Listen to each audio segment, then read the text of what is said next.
السلام علیکم۔ آج 25 دسمبر کے حوالے سے آپ سے مخاطب ہوں، اور کیونکہ 25 دسمبر قائد اعظم محمد علی جناح کا یوم پیدائش ہے، بانی پاکستان ہیں، اور بانی پاکستان وہ ہیں کہ جنہوں نے ہمیں ایک مسلم قوم کو علیحدہ تشخص دیا اور دو قومی نظریہ پیش کر کے بر صغیر میں جب انگریز یہاں سے تک گیا اور اس نے ہندوستان،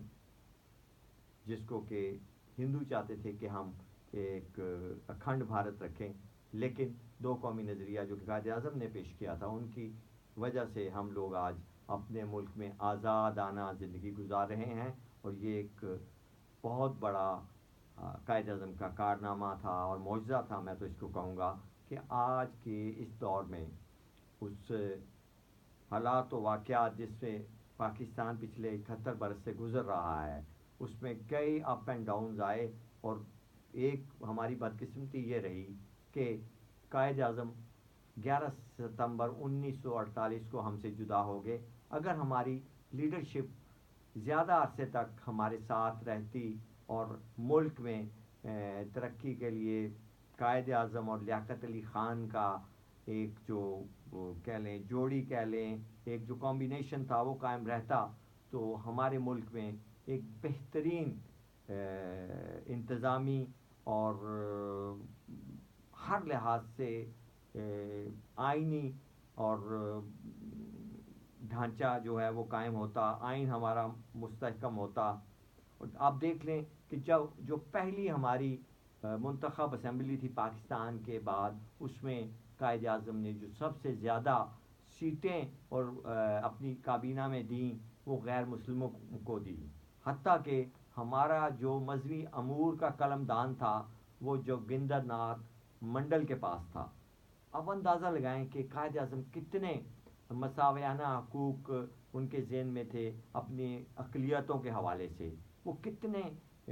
اس معاملے میں خیال رکھنے والے تھے، اور یہ ایک بہت بڑی بات اور بہت بڑے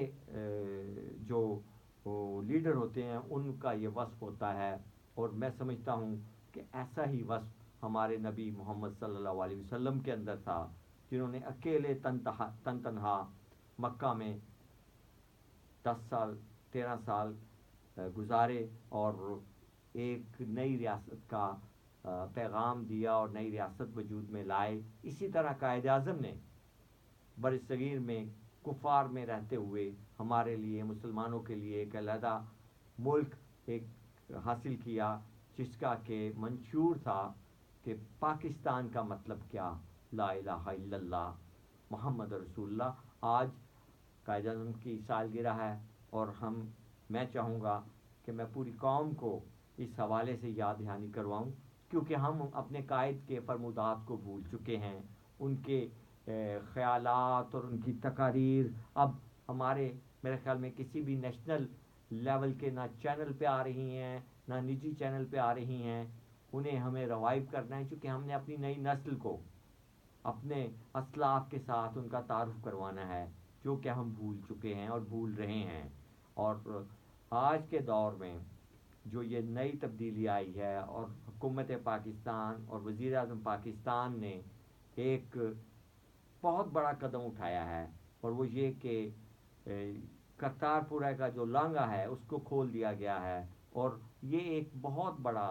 میں سمجھتا ہوں اقدام ہے، جس سے کہ دو ہمسایہ ملکوں میں تعلقات بہتر ہوں گے،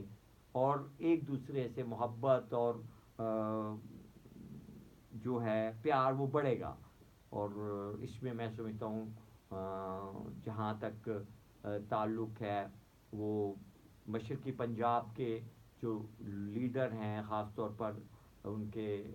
ایم ایل اے نوجوت سنگھ سدھو، ان کا بڑا ہاتھ ہے، اور ادھر سے ہمارے آرمی چیف صاحب اور وزیر اعظم پاکستان نے بہت اچھے طریقے سے اس کو حل کیا ہے، ڈیل کیا۔ اور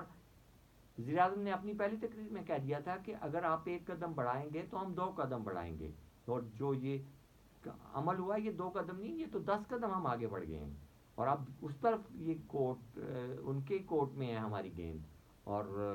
میرا یہ سارا کہنے کا مقصد یہ ہے کہ ہم نے پاکستان کو اب ایک نئی سوچ، نئی تبدیلی کے ساتھ، مثبت رویوں کے ساتھ آگے لے کر چلنا ہے. اور جو پچھلے 30 برس میں ہمارے سیاستدانوں سے، ہمارے لیڈران سے غلطیاں ہوئی ہیں، انتظامی طور پر مقننہ کے حوالے سے، عدلیہ کے حوالے سے اور بیوروکریسی کے حوالے سے، اس کو ہم نے ختم کرنا ہے اور عام آدمی کو آسانیاں دینی ہیں. اور اس سلسلے میں ہمارے جو کہہ لیں مشعل راہ اور جو ہمارے رہنما ہیں، ان میں سب سے پہلے حضرت محمد صلی اللہ علیہ وآلہ وسلم، اس کے بعد قائد اعظم محمد علی جناح، اور اس کے بعد میں سمجھتا ہوں کہ آج کے دور میں ہمارے وزیر اعظم پاکستان جو ہیں، جن کا ویژن بہت کلیئر ہے، جو کہ ایمانداری کے حوالے سے ان پہ کوئی الزام نہیں کوئی دے سکتا. میرے خیال میں ان کو موقع ملے اور ہماری پوری قوم ان کے ساتھ ان کے ہاتھ مضبوط کرے، تاکہ ہمارے ملک کے اندر جو ہر لیول پہ کرپشن کہہ لیں، اسے ہماری غلطیاں کہہ لیں، وہ جو ہیں وہ ختم کرنی ہے. اور یہ اکیلے بندے کا کام نہیں ہے، یہ ایک اجتماعی کام ہے. اور اس اجتماعی کام میں ہماری پوری قوم نے ساتھ دینا ہے. اور آخر میں 25 دسمبر کے حوالے سے میں اپنے مسیح بھائیوں کو بھی کرسمس کی مبارکباد دینا چاہوں گا، کیونکہ وہ بھی ہمارے لیے اتنے ہی محترم ہیں جتنا کہ ایک عام پاکستانی محترم ہے. اور تمام اقلیتیں ہمارے لیے واجب الاحترام ہیں. اور یہی میں نے آپ سب سے درخواست کرنی ہے، اور دعا یہی ہے کہ اللہ پاک ہم سب کو زندگی گزارنے کا طریقہ سلیقہ اور کرینہ عطا فرمائے. آمین.